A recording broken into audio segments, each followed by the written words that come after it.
मंजिल तक पहुंचने के लिए हम सबको एक रास्ता तय करना पड़ता है और सफ़र के बाद मिलने वाली मंजिल अगर हमारी मनचाही हो तो उसकी बात ही कुछ और है। और क्या होगा अगर सफ़र खत्म ही ना हो? क्या होगा अगर रास्ता अनंत हो?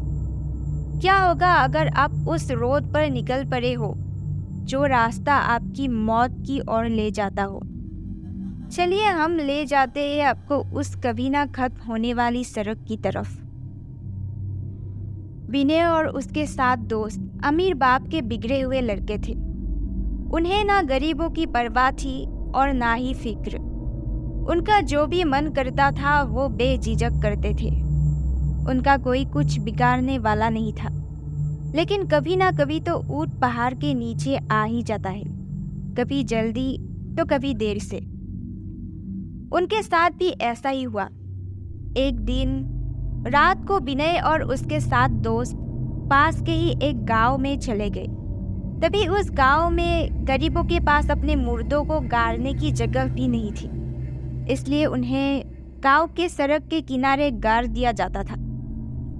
इसी सड़क के किनारे ही एक बोर्ड पर लिखा हुआ था, हमें आराम से सोने दे, हम आपको आराम से सोने देंगे। जब विनय और उसके दोस्त वहां पहुंचे तो सबसे पहले उन्होंने वो बोर्ड निकाल फेंका और फिर जिंदा इंसानों की इज्जत ना करने वाले इन लफंगों के एक जुट ने मुर्दों के साथ भी यही सलूक शुरू कर दिया। कोई कब्र पर रखे फूलों को फेंकने लगा तो कोई कब्र पर बैठकर शराब पीने लगा।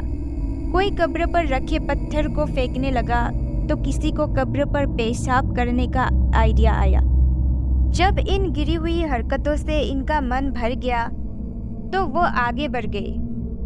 अभी तक जो हुआ वो विनय और उनके दोस्तों ने किया, पर अब किसी और की बारी थी। उन्हें पता नहीं था कि उनके साथ क्या क्या होने वाला है। सारे दोस्त उसी रास्ते पर आगे बढ़ते जा रहे थे। तभी उनमें से एक को महसूस हुआ कि बहुत देर हो गई पर आगे कुछ नहीं आ रहा और उन्हें ये लग रहा है कि वो उसी रास्ते पर गोल गोल घूम रहे हैं और वो कब्र बार बार उनके सामने आ रही है। हमारे यहाँ ऐसी घटनाओं को पोइरे मिल जाना भी कहते हैं, क्योंकि ऐसा होने पर लोग जहाँ भी जाए वो घूम फिर के एक ही जगह वापस आ जाते हैं और उन्हें अपनी मंजिल लाख ढूंढने पर भी नहीं मिलती। वो एक ही जगह खो जाते हैं। ऐसा ही उन लोगों के साथ भी हुआ। वो घूम फिर के उस कब्र के ही पास पहुंच जाते थे। तभी उनमें से एक बोला, यार विनय, तुझे ये नहीं लगता कि हम यहाँ से पहले भी गुजर चुके हैं? विनय कहता है, क्या बकवास कर रहा है, लगता है कि तुझे चढ़ गई है। 2-3 घंटे और चलने के बाद विनय की नज़र उसकी घड़ी पर जाती है। उसकी घड़ी पर 7 बज रहे थे और ये शाम के 7 बजे तो नहीं हो सकते, मतलब ये सुबह के 7 बज रहे थे। और अब वो सब इस बात को समझ जाते हैं कि ना तो ये रोड खत्म हो रहा है और ना ही ये रात। वो रास्ते पर थके हारे चले जा रहे थे। तभी उनके सामने एक डरावनी औरत जो कि काली कपड़े पहनी हुई आकर खड़ी हो गई। उसका चेहरा भी घने लंबे बालों के बीच से स्पष्ट नहीं दिख रही थी। उसके बालों से उसका पूरा मुंह छुपा हुआ था, केवल उसकी एक लाल आंख नजर आ रही थी। इससे पहले वो डर के मारे भागते, वो औरत बोली, हमने कहा था ना कि हमें सोने दो, कहा था ना हमने। ये कहते हुए उसने अपने हाथ से एक फला सारे दोस्तों की तरफ फेंका और उनमें से एक के सीने में आकर लगा और उसकी मौत हो गई। वो घर से 8 निकले थे और अब वो केवल 7 बचे। वो वहां से भागने लगा। तभी उनके सामने एक बड़ा आकृति के बहुत लंबे व्यक्ति आकर खड़ा हो गया। वो इतना लंबा था कि उसका चेहरा भी देख पाना मुश्किल था।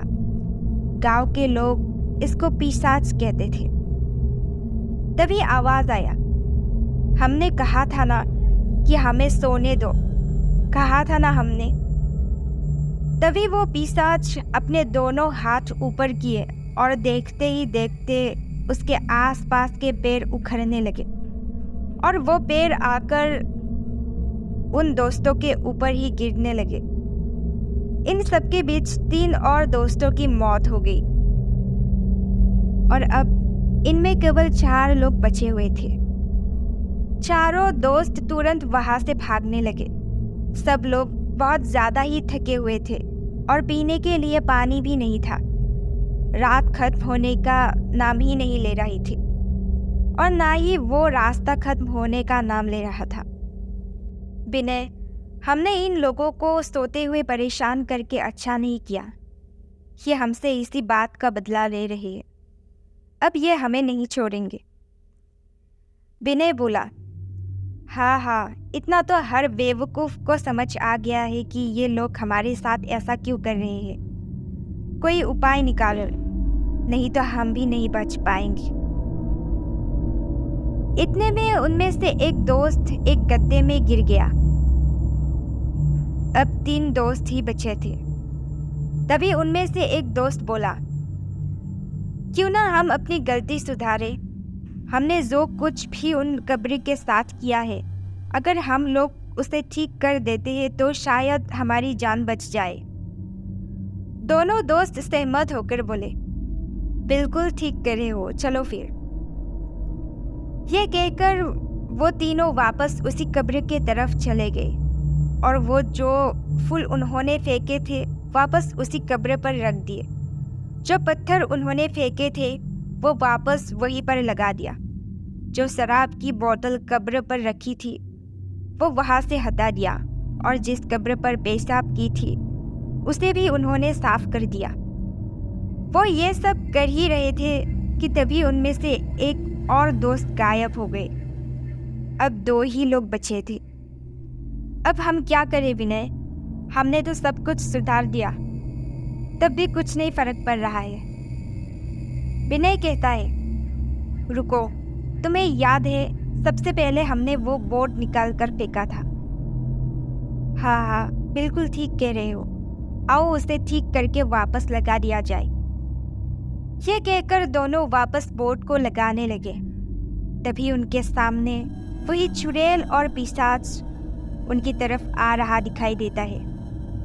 ये देखकर वो दोनों और तेज बोट को उस पुरानी जगह पर गाड़ने लगे और इसके पहले कि चुड़ैल और पिशाच उनके सामने पहुंचते, उन्होंने बोट को पुरानी जगह पर अच्छे से लगा दिया और देखते ही देखते वो मंजर गायब हो गई और अब धीरे धीरे आसमान से अंधेरा जाने लगा और सुबह हो गई। बचे हुए दोनों दोस्त अपनी गाड़ी में बैठकर भागने लगे। अब इन सोते हुए लोगों को दोबारा कोई नहीं परेशान करेगा, कोई हिम्मत नहीं करेगा वापस ऐसा करने की।